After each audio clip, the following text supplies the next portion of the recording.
Jean-Pierre m'a parlé de ce projet d'insérer, je dirais, l'éducation nationale et le monde du handicap. Tout de suite, je me suis dit génial, parce que l'inclusion et les Jeux Olympiques, ce sont vraiment deux projets que l'on a menés cette année avec les élèves de CM1, CM2. Le sport reste un support éducatif très intéressant pour travailler une multitude de choses. Tout de suite, nous sommes rentrés en lien, en communication, et 4 jeunes sont venus à l'école. On leur a présenté l'école, on s'est présenté nous. On a dit bienvenue dans notre école, ils se sont installés. On apprend à connaître de nouvelles personnes, qui ont plus de difficultés à apprendre. On comprend ce que ça fait à eux et on apprend à découvrir. On est arrivé direct un sourire.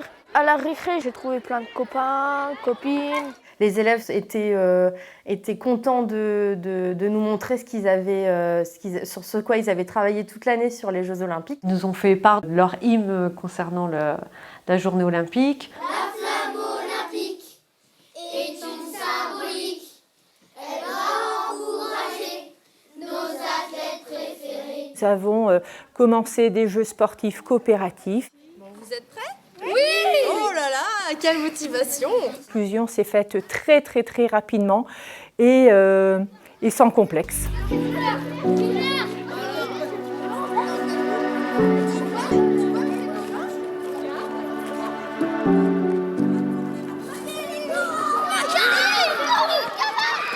Cette année, les classes olympiques se déroulent 8 fois une journée, 3 fois sur le Maubejoie, 2 fois à Douchy, parce qu'en fait Douchy était responsable du territoire valenciennois d'Ouésy, une journée à Cambrai, pour le secteur Cambrésis, une journée à Dunkerque pour le Dunkerquois et la Flandre, et une journée sur la métropole à Roubaix. C'est essentiellement des journées pour la découverte des activités physiques. Et en groupe, vous allez chercher votre réponse, ok? Donc là, tu suis avec, tu es avec eux, et ils vont t'aider. Hop! Mais aussi découverte des activités culturelles. Est-ce que vous êtes prêts, les garçons? Ouais? En forme?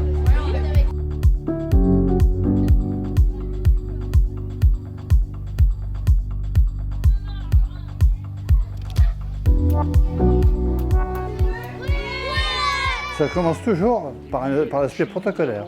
C'est-à-dire que les classes olympiques font défiler l'ensemble des enfants qui participent à la journée sur l'hymne olympique, le drapeau olympique, emmené par 6 enfants généralement, 3 filles, 3 garçons issus des écoles présentes.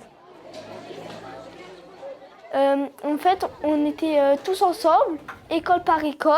On tenait un drapeau avec écrit 2024. Nous, on a tourné. Et les vrais Jeux Olympiques, ils font ça. Avec leur pays.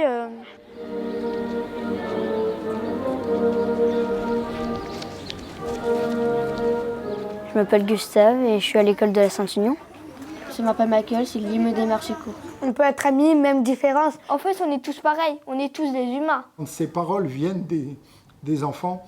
Le comme tout le monde a encore une autre orientation et dire faisons de nos enfants des athlètes comme tout le monde. On était des vrais athlètes. D'accord, est-ce que c'est bon?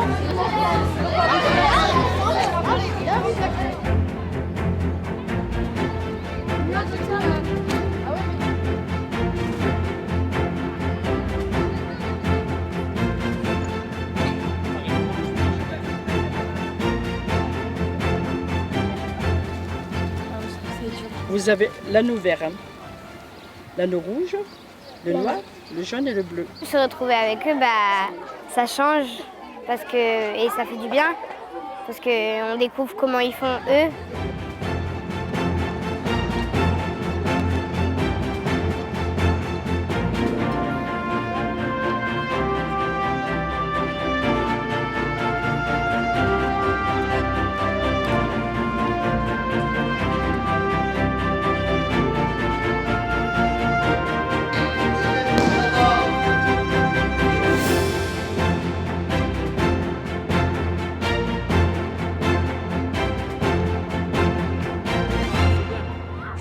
Comme ça nous fait passer une journée entre copains. Ça a montré une fluidité dans la journée où ils ont pu vraiment être très vite intégrés, inclus dans le groupe.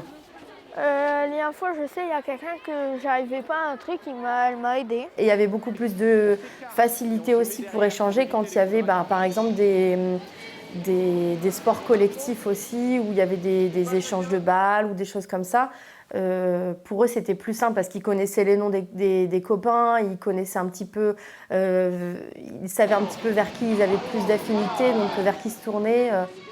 Ça nous aide à comprendre ce qu'ils font et ce qu'ils ressentent en le faisant. Cette journée, ça a permis de montrer que oui, il faudrait participer davantage à des projets de ce type-là pour pouvoir continuer sur la même lancée, puisqu'on se rend compte que l'expérience a été positive. L'inclusion s'est tellement bien passée qu'on n'aurait même pas su reconnaître un enfant de la classe de CM2 et un enfant du service. On s'est dit, ah mais en fait c'était super, il faudrait qu'on recommence. Alors on n'a pas encore le projet, on n'a pas encore l'idée, mais c'est vrai que ça s'est tellement bien passé qu'on a envie de recommencer. On n'avait pas les enfants porteurs de handicap à droite et les autres à gauche. Non, on était tous ensemble au centre du terrain et tous les jeux étaient faits ensemble. Et donc ça, c'est pour moi, président de cette association des Papillons Blancs, est quelque chose de très important, très très important, parce que c'est un message qui va redescendre de la bouche des enfants vers leurs parents. C'était trop bien et merci. Une